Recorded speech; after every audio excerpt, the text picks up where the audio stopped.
Hello hello जय जगन्नाथ। तो यही ब्लॉगटा होची वोमेन्स डे रो ब्लॉग।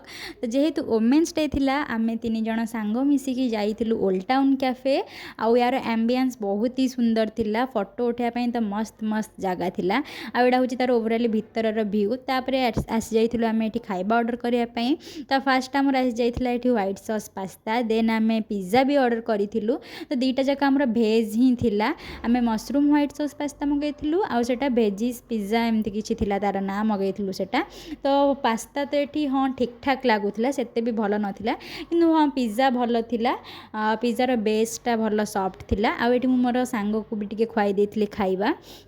आ पिज्जाटा ना माने चीज भी ओवरलोडेड हेकी थिला। आ एठी किछि माने एमती फोटोज वगैरह उठाया पई गोटे छोटो लाइब्रेरी थिला। आ एटा भी अगेन फोटोज उठाया पई गोटे जगह थिला। से भितरे ही तापरे आमे लास्ट रे ऑर्डर करिथिलु कोल्ड कॉफी, जोटा कि माने जम्मा भी भल लागिलानी। एतिकिरा थिला आजिर ब्लॉग। तापरे आमे घर को पळी आसीथिलु। तो रहुची बाय बाय। वीडियो भल लागिथिले वीडियो को लाइक और सब्सक्राइब।